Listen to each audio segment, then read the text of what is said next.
सद्गुरु कबीर ने कहा है, बहुत दुख दुख दुख की खानी, तब बची हो जब राम ही जानी। सद्गुरु कबीर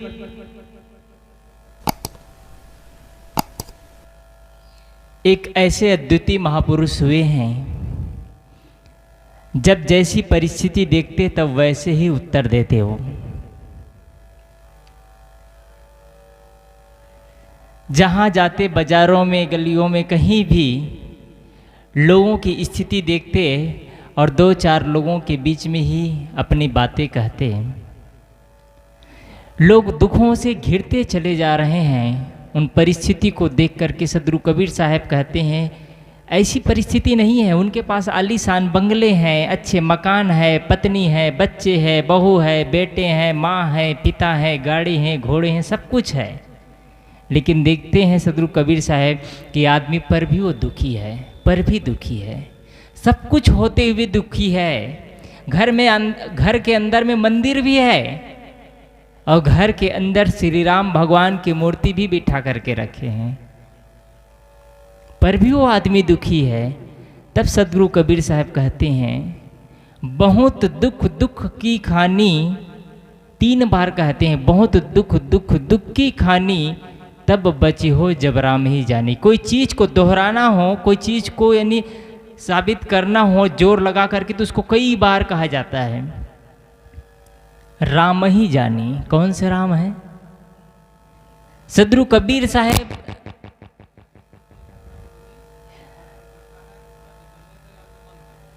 महाराजा दशरथ सुपुत्र श्री राम को नहीं कह रहे हैं। सद्गुरु कबीर साहब सबके अंदर में जो बैठे अंतरात्मा राम को कह रहे हैं, जिसके बारे में अभी साहब चर्चा कर रहे थे। जब तक हम उस अंतरात्मा राम को नहीं जानेंगे, तब तक हम बाहर परमात्मा और आत्मा ढूंढते रहेंगे।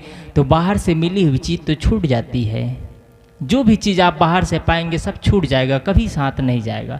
और बाहर से यदि सुख मिला है तो बाहर सुख छूट जाएगा। बाहर से हमको जो कुछ मिला है, अभी पत्नी मिले, बच्चे मिले, परिवार मिले, गाड़ी मिले, घोड़े, मकान, दौलत, सब कुछ सब छूट जाएगा। ये साथ नहीं चलने वाला है। सद्गुरु कबीर साहब क्या कहते हैं? संग चले सोई धन है संतो, छूट जाए सो माया। करो तैयारी ऐसे धन की, आगे होए सहाया संतो, आगे होए सहाया। क्या ऐसी धन की तैयारी किए हैं? ये धन तो इकट्ठा किए, मकान बनाए, गाड़ी खरीदे, सब कुछ तो छूट जाएगा। क्या एक ऐसा धन है जो दिखाई नहीं देता है? वो है आत्मसंतोष रूपी धन। इस पार का कर रहा है क्लिप नहीं।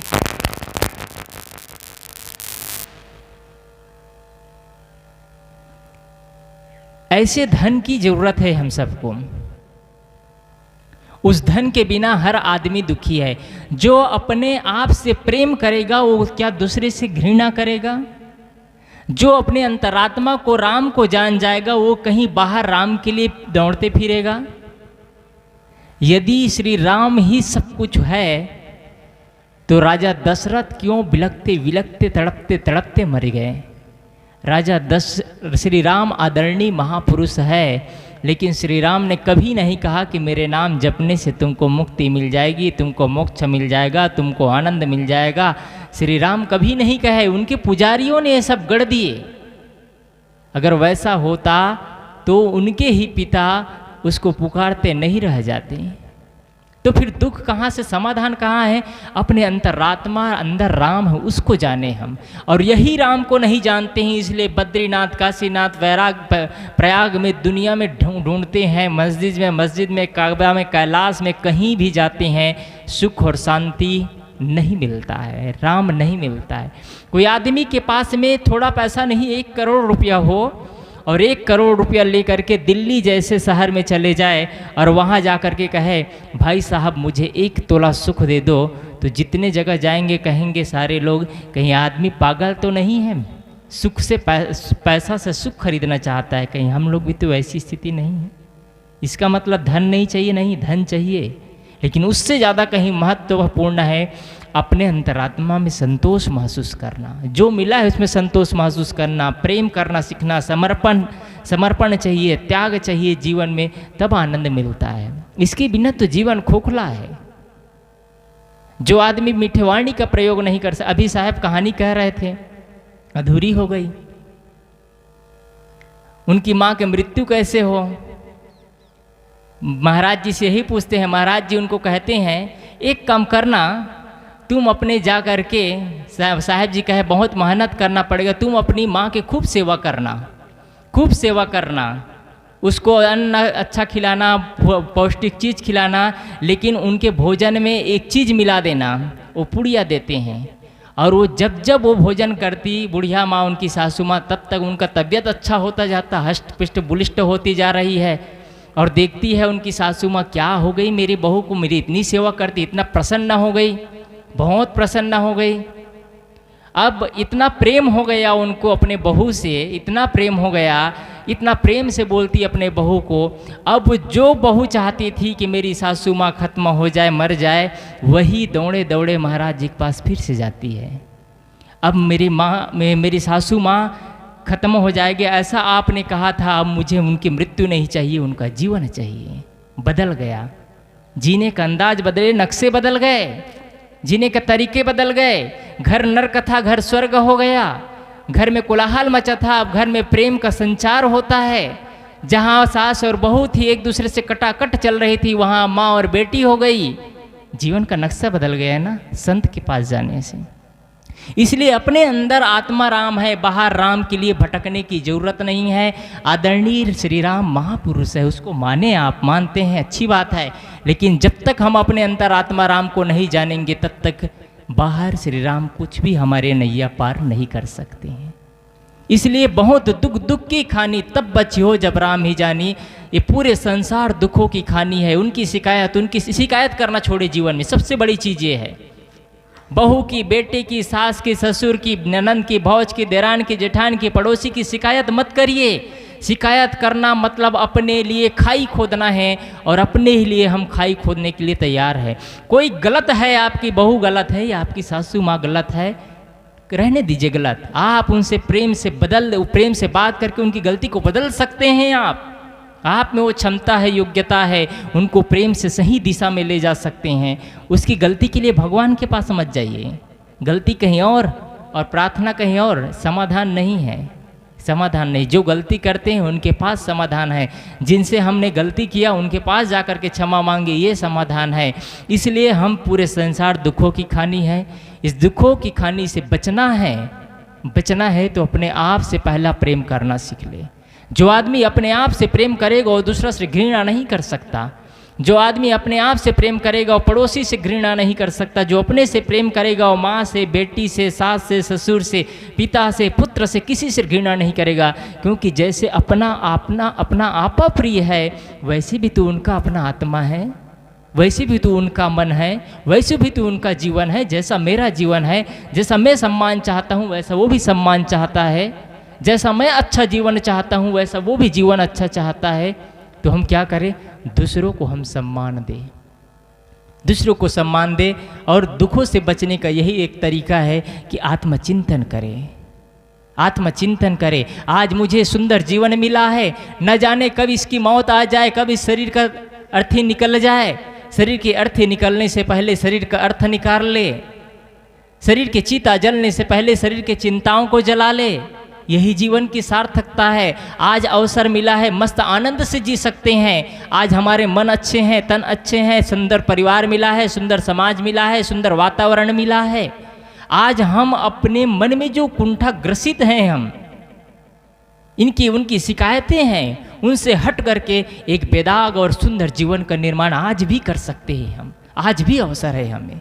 बहुत लोग हैं जो चाहते हैं लेकिन नहीं कर पाते, क्योंकि उनको सही दिशा नहीं मिलता है। बहुत लोग हैं चाहते हैं लेकिन उनको गलत दिशा देने वाले हो जाते हैं। यहाँ परमात्मा से चक्कर कटवाते हैं, वो परमात्मा के चक्कर कटवाते हैं, वो भगवान के पीछे दौड़ाते हैं, वो भगवान के पीछे दौड़ाते हैं। बल्कि कोई भगवान, किसी भगवान ने नहीं कहा कि तुम मेरे पीछे पीछे चलो।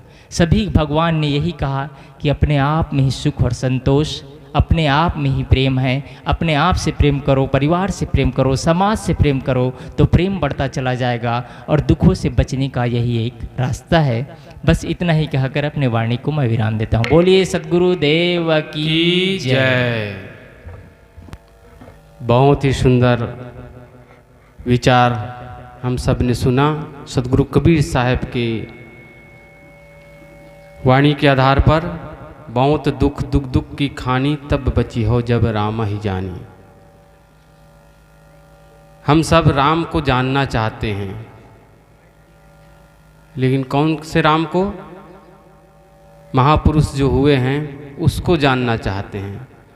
अपने जो हृदय में जो बसा हुआ राम है उसको नहीं जानते। सद्गुरु कबीर ने हृदय में बसा हुआ राम को पहचानने की बात करते हैं। हृदय बसे ते ही राम न जाना। हृदय में जो बसा हुआ है उस राम को अगर हम जान गए तो सब में प्रेम का संचार हो जाएगा। हम एक से प्रेम करते हैं, एक से वैर रखते हैं, तो ये समझदारी नहीं है। सबके साथ प्रेम का बर्ताव हो, सबके साथ हम प्रेम करें। भगवान राम सबके साथ प्रेम किया, यहाँ तक कि जो उनके कहना चाहिए विरोधी थे उनसे वे प्रेम रखते थे। तभी वो भगवान कहलाए, तभी वो पूज्य कहलाए।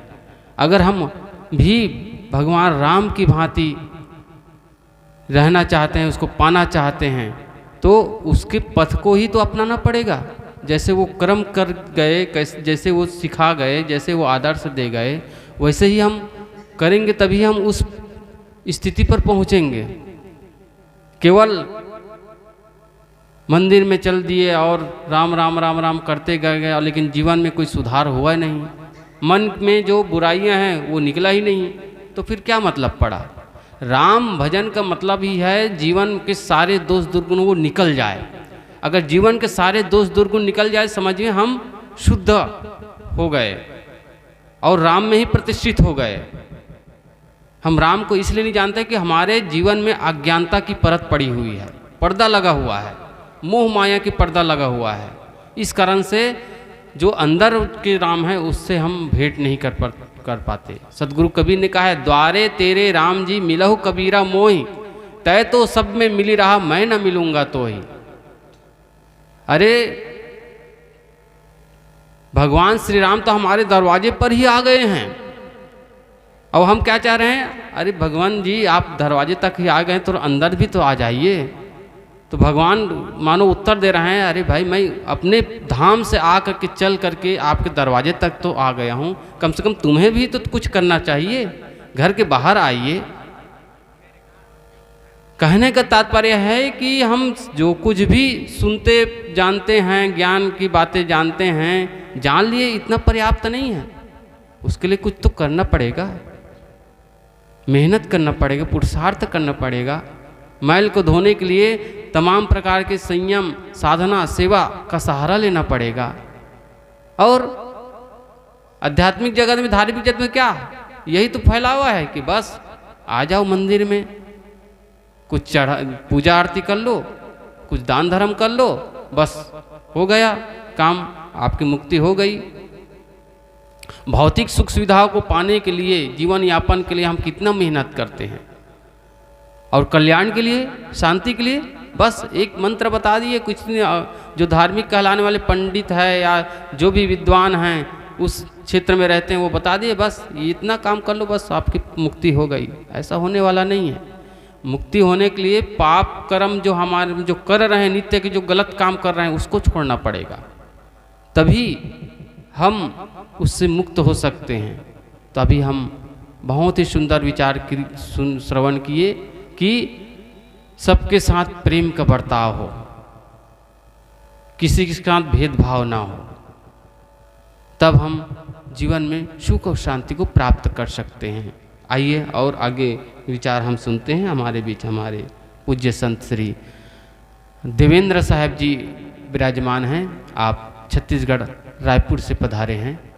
आप से निवेदन है कि आप अपने अमूल्य विचारों से हम सबको लाभान्वित करें। बोलो सद्गुरु देव की जय।